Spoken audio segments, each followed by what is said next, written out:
नमस्कार मित्रांनो, मी मारुती काळदते या माझ्या यूट्यूब चॅनलमध्ये आपल्या सर्वांचं स्वागत करतो. पाठीमागं माझं दिसतं ही पीक ही आहे तुरी, तुवर, अरहर अशा नावाने आपण ओळखत असतो. ह्या तुरीला चांगल्या अशा ओल्या शेंगा लागल्यात. अजून त्या पकल्या जरी नसल्या तरी पण आता दाणे चांगले भरायला सुरुवात झाली आणि ह्या पलीकडे दिसतात ह्या चांगल्या पकल्यात, म्हणजे ते वाळायला सुरुवात झाली. ही तूर शेतकऱ्यांसोबतच आपल्या आरोग्यासाठी आणि पर्यावरणाला पूरक असं पीक आहे. तुरीचं पीक हे कमीत कमी खर्चात येणारं आणि जास्त पाणी न लागणारं आणि भरघोस उत्पादन देणारं असं आहे आणि त्यामुळं शेतकऱ्यांची या तुरीच्या पेरणीकडे जास्त कल आपल्याला दिसतो. आपल्याकडे पाऊस पडल्यानंतर जून जुलैमध्ये पाऊस पडल्यानंतर याची पेरणी करतात. लाल, सफेद आणि काळी असे 3 मुख्य प्रकार या तुरीमध्ये आपल्याला आढळतात. याचीच डाळसुद्धा बनवली जाते. याचं वरण आपण आहारात घेत असतो. याचा अन्न म्हणून माणसाला जसा फायदा आहे तसंच चारा म्हणून याच्या तुरीच्या भुसकटाचा जनावरांना फायदा होत असतो, अन्न म्हणून उपयोग होत असतो, चारा म्हणून उपयोग होत असतो.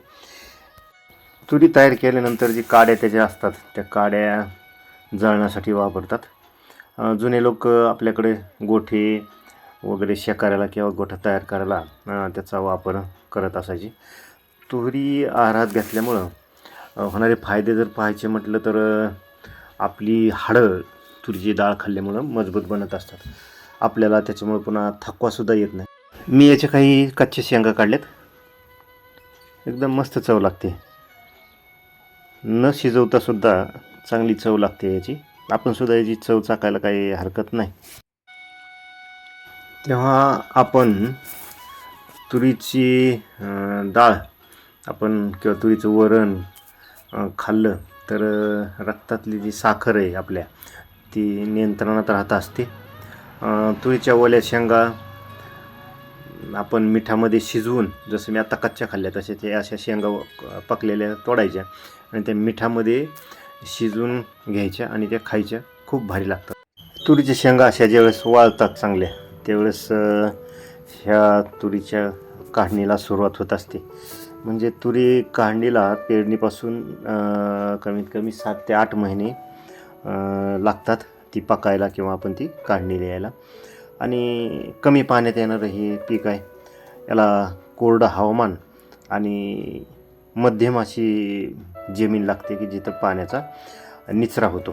तर अशा ठिकाणी ही तूर आपण जर पेरली तर त्याचं चांगलं उत्पन्न निघत असतं, बिनरोगी निघत असतं.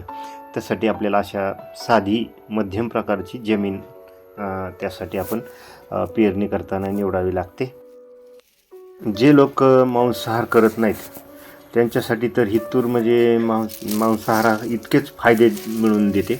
त्याच्यामुळे जे मांसाहारी नाहीत त्यांनी ह्या तुरीचं वरण असेल किंवा सांबर असेल किंवा आपण ती डाळ तडका वगैरे डाळ असते ती खायला हरकत नाही. अजून या तुरीचे फायदे जर बघायचं म्हटलं तर चविष्ट अशी ही तूर आपली पचनसंस्था सुधारत असते. आपली रोगप्रतिकारक शक्तीसुद्धा ह्या तुरीमुळे वाढत असते. जशी हाडं मजबूत होतात तशाच हृदयसुद्धा ह्या तुरी खाल्ल्यानं मजबूत राहत असतं. आपलं वजनसुद्धा नियंत्रणात ठेवण्यास ही तूर चांगली फायदेशीर असते. ज्या स्त्रिया गर्भवती आहेत अशा स्त्रियांनीसुद्धा तुरीची डाळ वरण वगैरे खायला हरकत नाही, कारण त्याच्यामुळं गर्भवाढीसाठी चांगला फायदा ह्या होत असतो. आणि आपण ज्यावेळेस तुरीची डाळ वरण काही जे खातो आपण म्हणजे आहारात ज्यावेळेस वापरतो ती वापरल्यामुळं आपल्या शरीराची ऊर्जा ही चांगली वाढत असते. या शेंगा चांगल्या या शेतातल्या आपल्याला वाळलेल्या दिसत आहेत.